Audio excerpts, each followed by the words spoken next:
That's a good thing, by the way. I mean, if anyone's sitting there going, my gosh, I hadn't thought about that. Now you're sitting there worried. Actually, that was a cause to rejoice. We probably need to retire early, actually.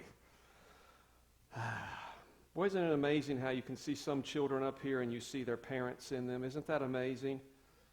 Not mentioning any names like Aaron Ely or anybody. Moms, it's so good to have you today. And moms, if you will take your bulletin and you will open your bulletin and look there in your bulletin and see if you see a Sweet Frog sticker. And if you have a Sweet Frog sticker, come up here and get your gift today. And if you've got one and you're not a mom, you may want to just grab a mom and say, trade with me, hurry, so you can get some Sweet Frogs. Come on, there should be 10 of you. Because I'm telling you now, if you're not a mom and you got one, don't come to me later and say, hey, I didn't get my card.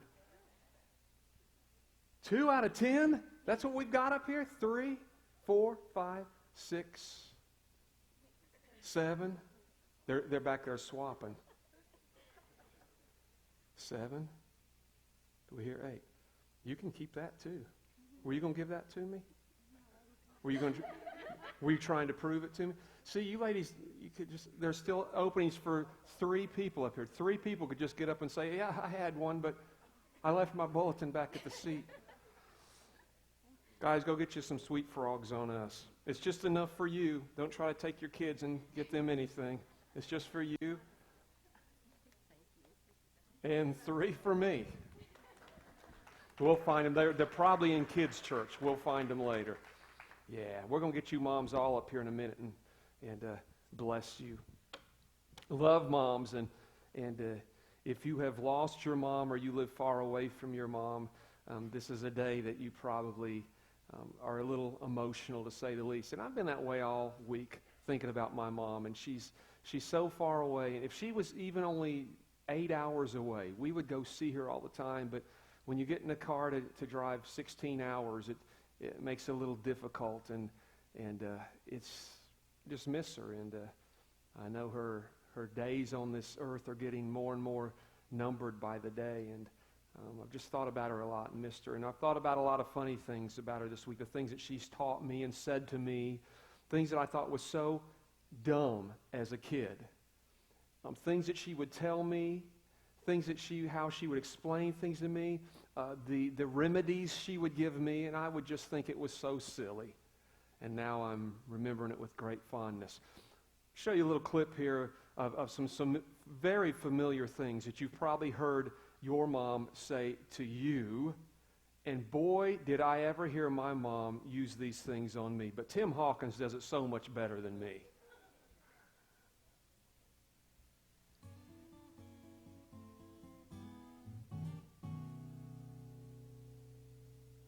Moms are a big help when you lose something, aren't they?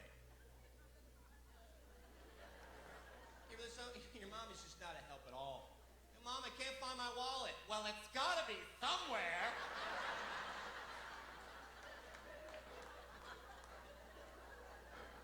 It's like, that's good. I thought I was going crazy for a minute. I thought I was looking for something that didn't exist. Thank you. Mom is the worst nurse in the world. Some women, as parents and mothers, they just don't.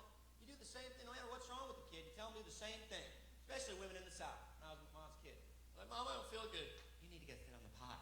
You need to sit on, yeah. It's ancient wisdom that only I can conceive.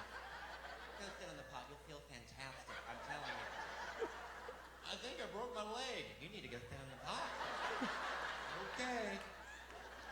Okay, I'm trusting you. It's still kind of throbbing. Marcus Welby, I don't think this is it. I can see her at my funeral. I told him to sit on the pot. Everybody in this room has gotten this when you're driving away from a parent. Drive careful! Duh. What are they going to say? Drive fast and take chances. Cut people off, sweet pea. Use your road rage if you have to. Was that familiar to you? I need some comfort here. Was it common for you, for your mom to tell you to go sit on the pot? Because, everything that happened, my mom would say, well, you just need to go sit on the pot, Scotty. You'll be fine. And now we do the same thing with Hannah. You learn from your parents. And every time Hannah comes to me and says, Daddy, I just don't feel good, baby, you need to go sit on the pot. And 99 out of 100 times she comes back and I say, do you feel better? And she says, yes. So moms do know what they're talking about. Well, there's a mom in the Bible that we cannot argue with. Many moms we could pull out and talk about for just a few minutes, but this is the mom that we could tell stories on, and no one could argue with her parental type attributes and her techniques because she's the mother of God. So however she did it, it must be okay. And I want to show you this story that's familiar, and it's not a story we've talked about here on Mother's Day before, but it's a story that'll be familiar to you. Every year his parents went to Jerusalem for the feast of the Passover.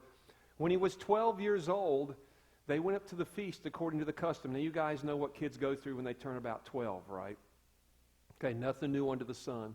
After the feast was over, while his parents were returning home, the boy Jesus stayed behind in Jerusalem, but they were unaware of it. So somebody called CPS, and thinking he was in their company, they traveled on for a day. Then they began looking for him among their relatives and friends. And you guys know how easy it is. There's not hardly a Sunday here that I don't get in the car and either there's extra children in my car or my kid is not in my car, and I'm saying, where is Hannah? And she's like, I don't know, where's Hannah? And she's in the car with the Hendricks or the Smiths or somebody, or we've got some of their kids, and Jonathan will come across, or someone else is like, have you got my kid? And it's just like, we're not sure whose kids are with who. Nothing new under the sun. When they did not find him, they went back to Jerusalem to look for him. After 3 days, they found him in the temple courts, sitting among the teachers, listening to them and asking them questions. Everyone who heard him was amazed at his understanding and his answers. When his parents saw him, they were astonished. His mother said to him, Son, why have you treated us like this? Your father and I have been anxiously searching for you. Why were you searching for me? He asked. Didn't you know I had to be in my father's house? But they did not understand what he was saying to them. And then he went down to Nazareth. There's a space in there. Then he went down to Nazareth them and was obedient to them. But his mother treasured all these things in her heart. And Jesus grew in wisdom and stature and in favor with God and men. Interesting here what the story doesn't say. It's always easy to see what it says, but there's always so much more to these stories. And so this boy has decided to stay behind because children always know more than their parents. And I want to make sure that you're very clear that at this point there is nothing whatsoever in Scripture for us to assume that Jesus had any clue who he was yet. There was a calling. When I was 12, I felt something pulling on me, something that may have been a little unique. It was doing strange things in my psyche, and I didn't know what it all meant because it was God's stuff. But I had no clue who I was going to become. There's no reason to assume that Jesus knew who he was, because even at 30 years old, upon the first miracle, it seemed he still wasn't exactly sure what was going on, but he figured it out real quick. If you've been in our Christology class on Wednesday nights, you understand how this works. Jesus didn't come out of the womb understanding, I'm the Son of God. He had come out walking and talking and not growing up like normal children. He has stayed behind. His parents has assumed he was with somebody else, a friend or a family. A day goes by before they realize that our kid is not with us. It's the original Home Alone movie. It would have been great. It's probably where they stole the idea. So they go frantically back to Jerusalem searching for him. And when they find him in the temple, the Bible says they were astonished. Not astonished because of the things that he was saying, like, wow, listen to our son. They were astonished because the kid was just there at church hanging out instead of being with the friends, the family with them. They were blown away that this kid would think that it was okay that he just stayed back in Jerusalem. They were astonished. And then Jesus' mommy said something to him that my mommy said to me many times. Son, why are you doing this to me? I was amazed as a child how that everything that I did, how personal my mom took it. I fell out of a tree and broke my arm. My mom has taken me to the hospital, and she's crying and she's weeping as she's driving, and she's talking about that she knows she's not much of a mother. She's just done a terrible job. And then it's like, from there it goes to, why would you do this to me? You know how this just worries me and stresses me. And I'm sitting there with my arm broken in pieces, and I'm thinking, man, why did I do this to her? How could I? What was I thinking? I am at peace knowing that it's okay that my mom did that because the Mother of God did that. Why were you doing this to your father and I? We were so worried. And Jesus was going, well, I just had a plan. And I was thinking, how can I really worry my parents? How can I make my mom just sick with stress? I know what I'll do. I'll stay behind in Jerusalem. I'll hang out where it's safe here in church till they come back and find me. Boy, am I going to get her. Kids, of course, don't think like that. But moms, it's like, why would you do this to me? I've loved you. I changed your poopy diapers. I've just taken such good care. Why would you do this to me? But I want you to know that's how moms view it. Moms take it very personal because that's how closely attached moms are to their children. It must have something to do with that first 9 months where the two are one. And when there's a separation and that cord is cut, in the natural, maybe the one just became two, but in the mom's heart, there's never been a separation. And so we would look at that and we'd make fun of that and even be annoyed at times about the way moms do that. But really, it's a good thing because it shows how closely linked a mom still is. It's interesting that after she says, why would you do this to us? And he says, well, didn't you know I had to be here? And she's like, no, I didn't know that. And then there's a space in time, and it says, and then they went home, and from that day forward, Jesus was obedient. Now, people don't pay close attention to that. From that day forward, Jesus was obedient. Now, we understand Jesus had no sin, okay? But let me tell you something. When you're 12, it don't count. You're a kid. Jesus, evidently, culturally speaking at least, was seen as being disobedient because he stayed behind. Because it said from that day forward, then, he was obedient. And I'm wondering what happened between Jerusalem and Nazareth, and did they make him cut his own switch, or what was the deal there? And we can look at this through rose-colored glasses, and we can use all of our little religious filters on things in the Bible, but I want you to know that if you were in our Christology class, you know that the only way God's plan would work is if Jesus grew up 100% human, just like you and I, and went through everything that we go through. The whole experience. He was a kid just like all kids were kids. I promise you, he got into stuff. He was not a perfect child, but he was a perfect man. I assure you, there were times when he was little, he was doing exactly what that little baby was doing in that hilarious video. And you moms, every one of you moms was sitting there relating to that. As fast as you put something up, the kid's pulling it back out. I assure you, Jesus did that. And when I read this story in pretty clear context, it appears to me that his parents saw him as doing something wrong. Measures were taken, and from that day forward, he was obedient. And he grew in wisdom and stature. He matured. He grew up. I wonder what growing up would be like without a mom. Moms become the compass for the child. The compass. Children have no ability to know right from wrong. If we let children do everything they want to do, they won't live past 4. If they make it to 14, they'll be unhealthy, sickly children. They won't have any manners. They won't have any teeth. They'll be eating nothing but chicken nuggets and fries. They'll have no common sense. Moms become the compass. I needed no personal conviction when I was a child. I needed no conscience. My mom was my conscience. She told me everything that was good and everything that was bad. Everything that was right and everything that was wrong. That was her job as mom.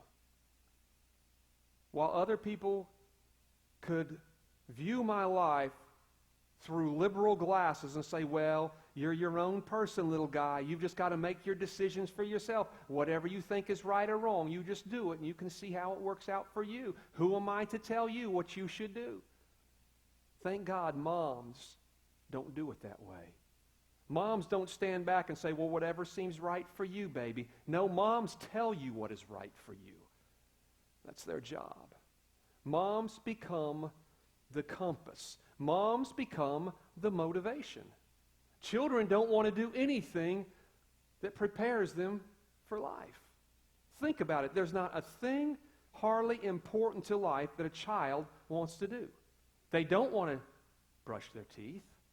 They don't want to take a shower. They don't want to change their underwear. They don't want to eat vegetables and fruits, things that are healthy. They don't want to go to bed at decent hours. They don't want to be limited in what they watch and what they don't watch, the games they play. They don't want someone to tell them what to do. What if moms did not exist? If suddenly every mom at Cornerstone Family Church was eradicated from their birth on and somehow their children was still here, we'd have a children here but no teeth. No teeth. Truly, most of these children would only need a toothbrush because they probably wouldn't have more than one. These kids would stink to high heaven, however stinky that is. They'd be anemic, sickly all the time, no immune system because they wouldn't be eating anything to build their immune system. Moms become the moral compass. They become the conscious. Moms become the motivation. They become the inspiration. They become everything that a child is not capable of being for themselves. That's the role of the mom. And moms push that to the degree with such persistency that they even ride fine lines of just being overbearing at times.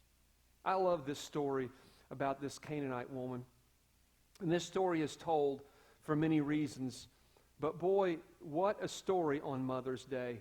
Leaving that place, Jesus withdrew to the region of Tyre and Sidon. A Canaanite woman from the vicinity came to him crying out, "Lord, Son of David, have mercy on me. My daughter is suffering terribly from demon possession." Jesus did not answer a word, so his disciples came to him and urged him, "Send her away, for she keeps crying out after us."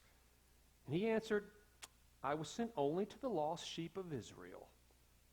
The woman came and knelt before him. "Lord, help me," she said. He replied, "It is not right to take the children's bread and toss it to their dogs." In other words, if you don't get it, she's not a Jew, okay? And he's having some fun with her to see where she's really at. "Yes, Lord," she said, "but even the dogs eat the crumbs that fall from the master's table." Then Jesus answered, "Woman, you have great faith. Your request is granted," and her daughter was healed from that very hour. What persistency. Nobody is as persistent in life as a mother. They won't take no for an answer. They insist, they persist to the point that it's almost overbearing. But you know the beauty of moms, good moms? Moms could care less if they're becoming overbearing. They just don't care. And you know what moms don't know? that thinks that that is a real issue, and they're just really staying on the other line. It's like, well, I don't want to upset my child. You know what those moms don't know? Is that there's an unspoken grace we all have for moms. There's just a grace that we are born with for mom that we don't give anybody else. Moms can insist, they can persist, they can lay down the law, they can make you do things that you don't want to do, not let you do things you do want to do. You can get stomping mad, and yet somehow there's a grace that we grow up with, and we just say, well, that's just mom. And we still love her, we still respect her, and we still do what she tells us to do. My mom was like that. My mom was very overbearing. Very overbearing. She made me eat things I did not want to eat. She would put food on my plate, and then she would dangle not the carrot, but the carrot cake. And she'd say, if you want a slice of this, that better be cleaned up. Didn't have a dog that lived in the house. Had a little brother, Robbie, for a while, and we used to slide stuff over on his plate when my mom wasn't looking. To my knowledge, he never got dessert the whole time he was growing up. And for that, I apologize.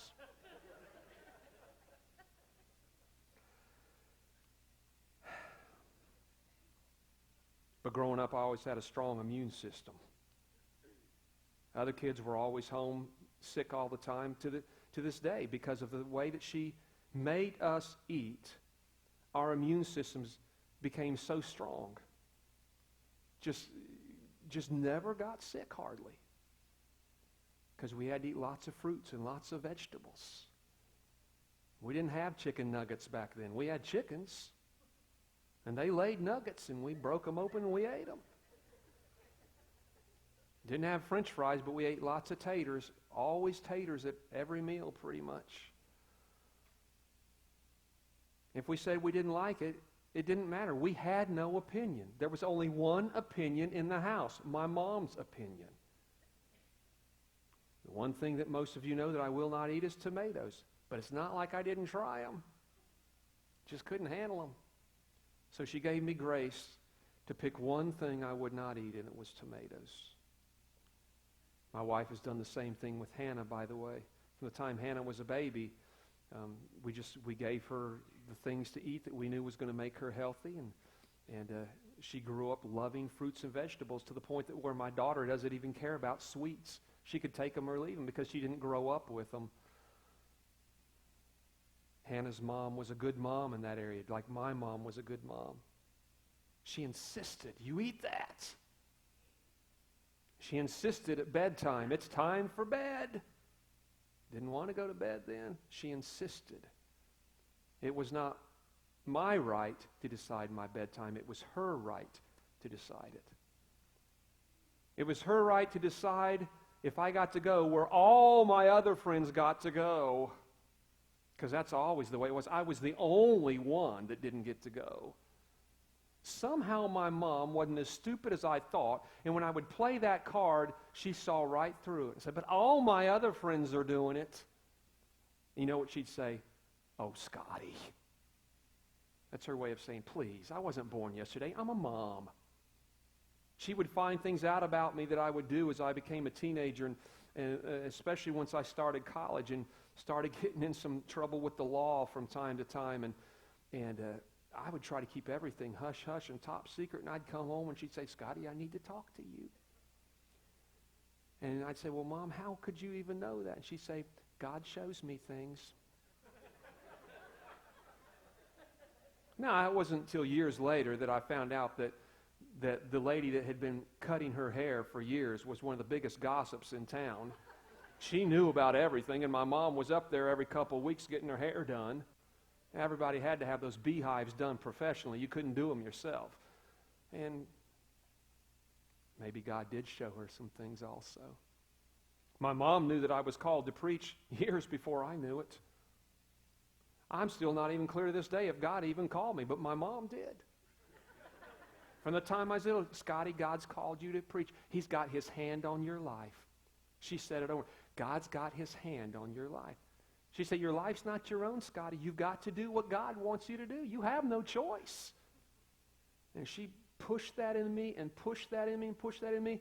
And she was not a liberal mom. She was an old-fashioned conservative mom that understood I have rights as a mom to be overbearing with my child.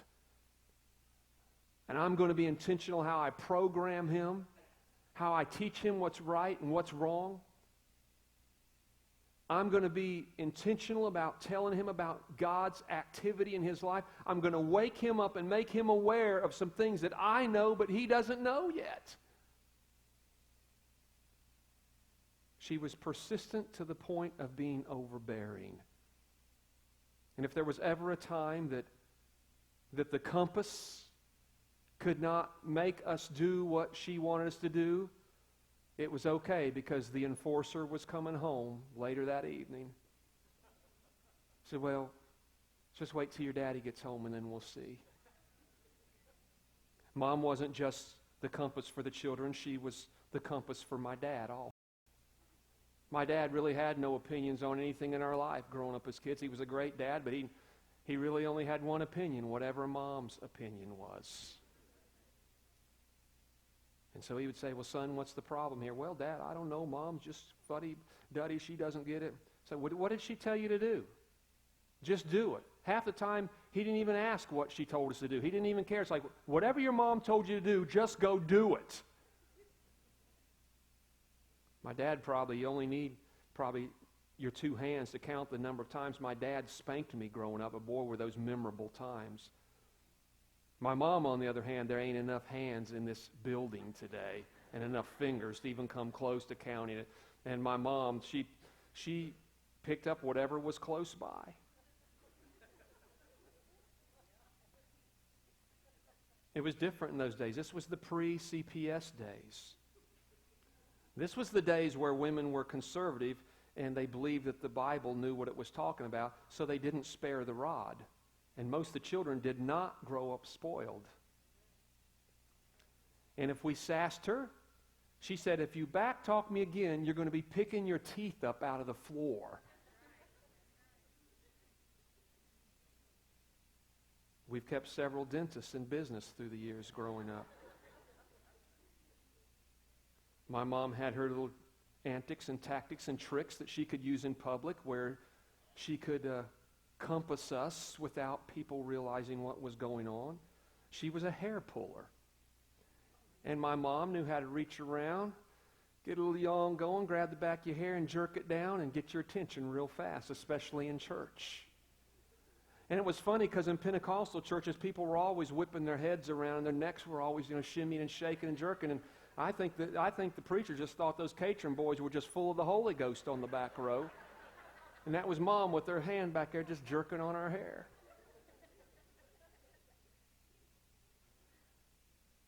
When I told my mom I wanted to play the piano, she said, man, that's awesome, Scotty, because I knew God wanted you to play the piano. My mom was a great post-prophet. Everything God ever told me that I told her, she said, yeah, I knew it. She knew. And our pastor at the time played the piano, and it really pulled me in, and I loved watching him play. And I said, I want to play the piano. And she said, well, I've talked to Brother Hager, and he's going to give you piano lessons. And she said, but here's the deal. If you start it, you're finishing it.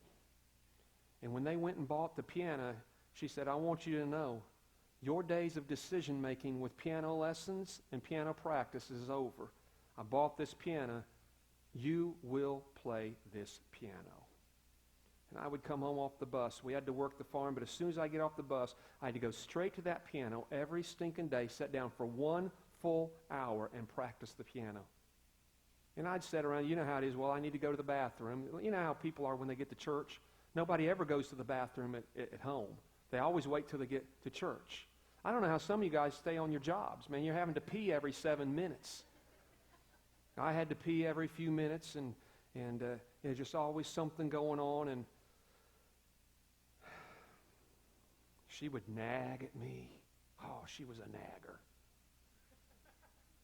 In those days, You were fine with the fact that your mom was a screamer because you talked to your friends, and all your friends said the same thing. Yeah, my mom's a screamer too. All moms screamed. Now moms are really, really busy trying to be their children's best friend.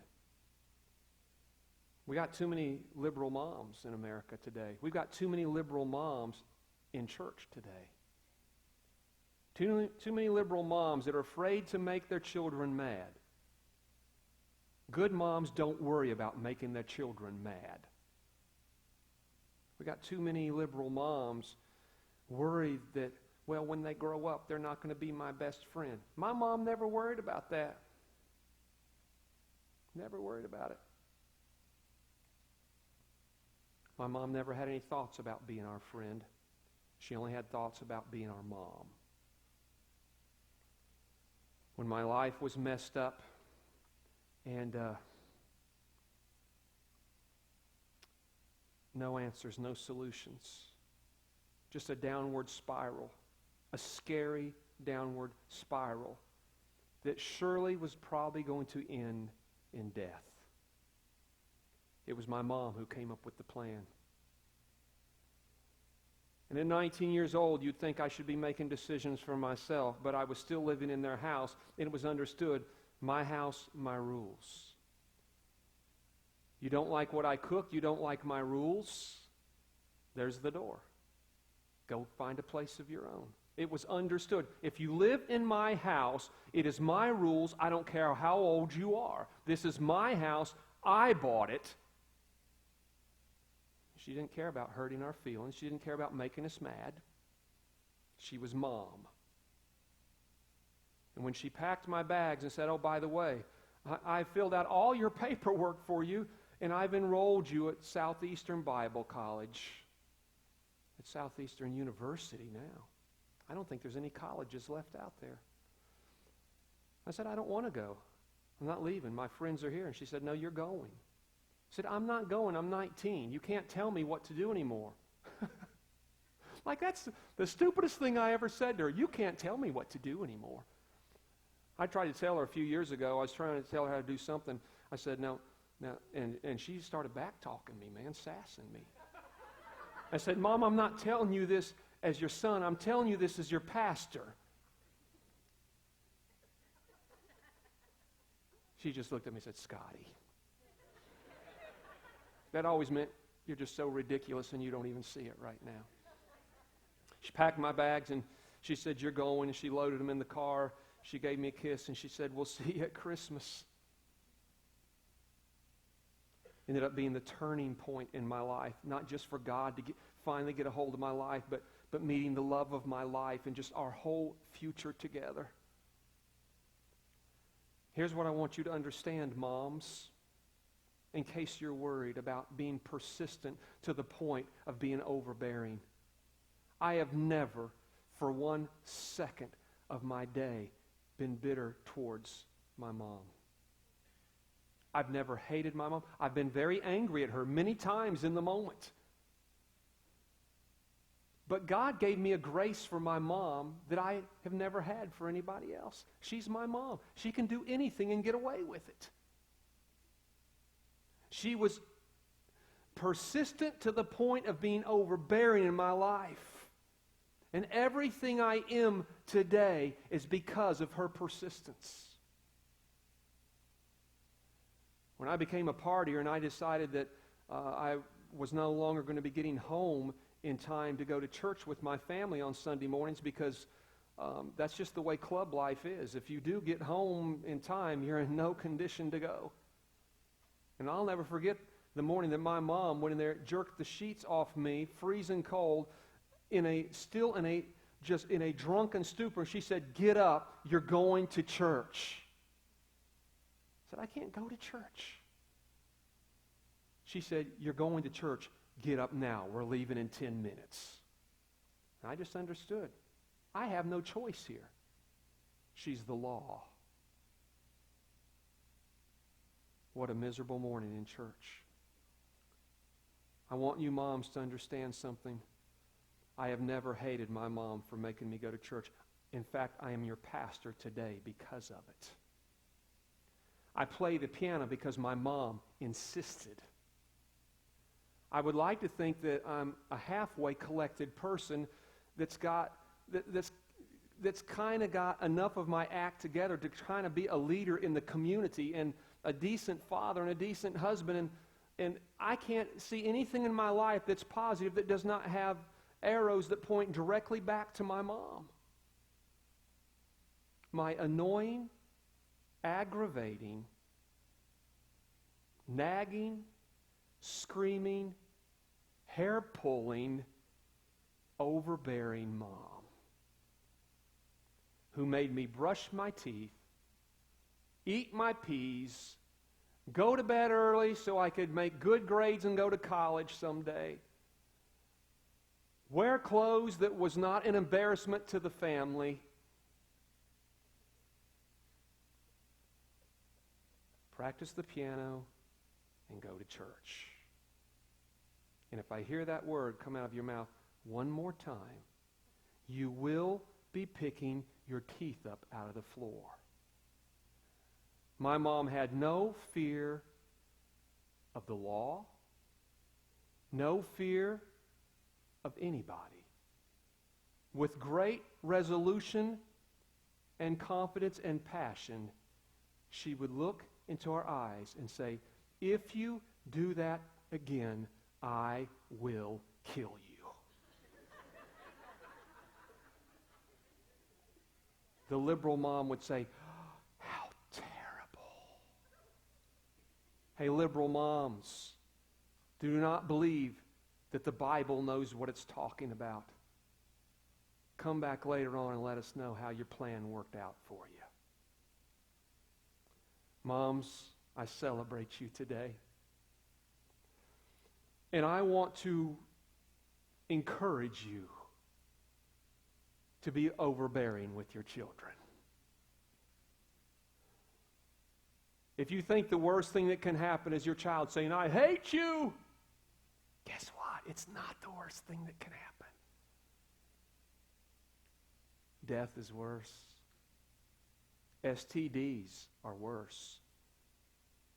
Getting some things out of order where the rest of their life, their plans cannot come into fruition that they dreamed of in their heart because of an early pregnancy.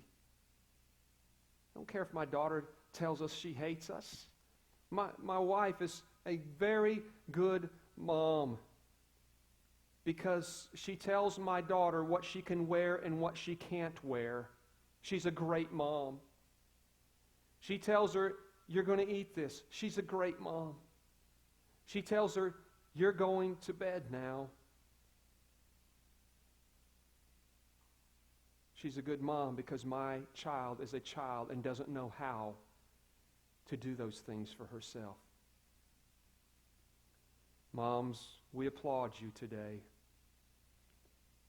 And I want to encourage you. Don't worry about being your child's friend. Just be a mom.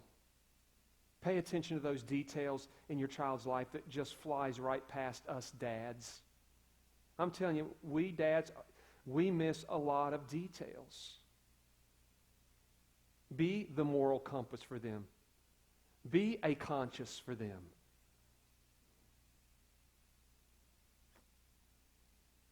If you're a mom here today, why don't you get up and come up here with me?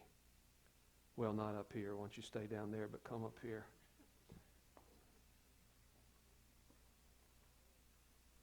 If you're an old mom, a young mom, a new mom, if you got a mom and your bun's still in the oven and still baking, you are a mom, come up here.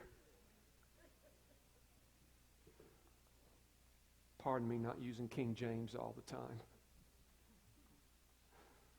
Look at all these moms.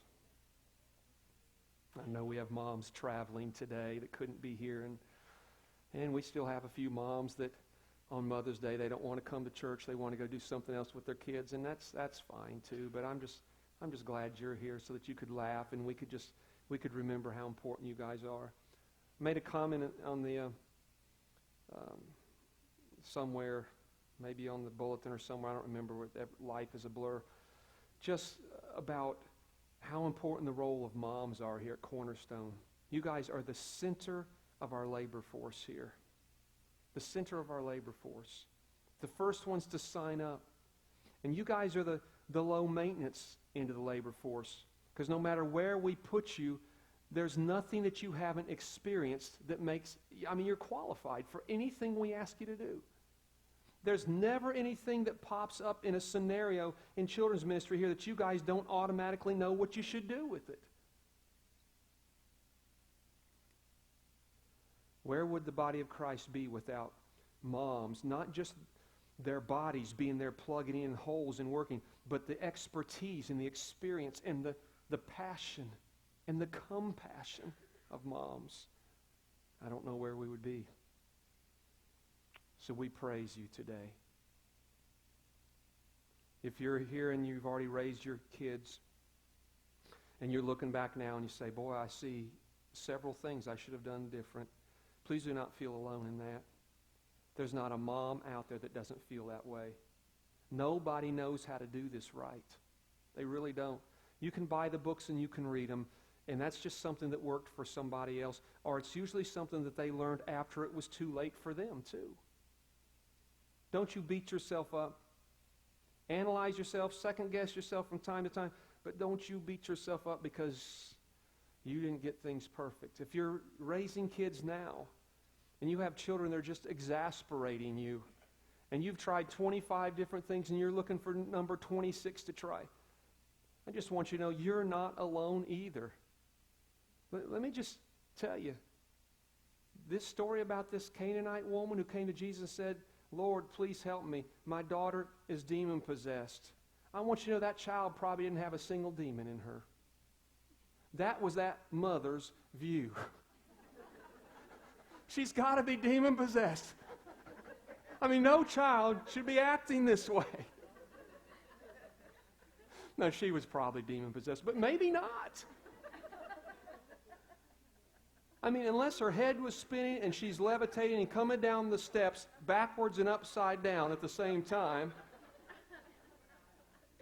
puking up green stuff, I don't know that the child just wasn't anything but a normal child. She was probably a teenager. Kids go through phases. We take it so personal. And do we do some things wrong? Absolutely we do some things wrong. But God gives us a lot of grace in life. There is grace just poured out to be parents. And children are very flexible. Man, we can just beat the tar out of our children. And they're like puppies. 5 minutes later, they're back on your lap. Don't be too hard on yourself. Yes, with fear and trembling, take these roles. But don't you get down on yourself because you've been given the hardest job in creation. We just want you to know that we know that today, that you have the tough job. We guys come and go, and we go fishing, and we get in our sports cars, and we run around, and we come home, and then we're the heroes. We know you guys are the ones doing the work. We know that. And we love you today, and we bless you. Just grab a mom's hand next to you. I thank you for these moms today, Lord. What a strength, what a power. Not just at Cornerstone Family Church, but I think about this community, Lord. The influence these moms have in the school system around here. The influence they have in their neighborhoods. There's a lot of Kool-Aid moms up here, Lord. The influence they have in their children and the ripple effect now in their children's lives as they grow up. It's powerful. Today I pray first of all for encouragement for all these moms. Some of them might be discouraged right now. Some of them might be going through some really tough times with a child. And Father, you know, you had rebellious children from the very beginning. You, God, had to kick your first 2 kids out of the house. Comfort anyone here today who's been in a hard situation and had to take extreme measures with their child, knowing that you had to do the same thing. Comfort their hearts, Lord, because no heart breaks like a mama's heart when it comes to a child. Some of them need some pieces picked back up and put together, Lord. Some of them have went through things where they look back and go, it's all lost now. It's all too late now. And I pray, Lord, that you will remind them that you are a God that brings beauty out of ashes. So over these moms today, I declare healing where there's some brokenness. And I declare great encouragement where some are very discouraged right now. And I pray for a new portion of strength and determination and persistency, Lord, where some are just really wore down right now and giving in areas that they should not be giving in with their children, but they're just tired. And the last thing I pray for, Lord, is a new level of Holy Spirit-induced conscience, where there may be moms who might be a little bit on that liberal side, that's kind of letting their kids make too many decisions for themselves. And today, may they leave pumped up with awareness that they need to raise the standard of mommydom. I thank you for these women today, Lord. May they leave here feeling your approval and your love. Can we give these ladies just a big hand today?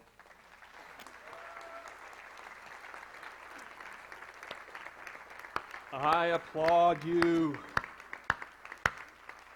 You guys are marvelous, marvelous. And I hope you enjoy the rest of your day. Just get everything you can out of it, because in the morning when you get up, it's business as usual. So enjoy this day. Love you guys. Bless you. Go in peace.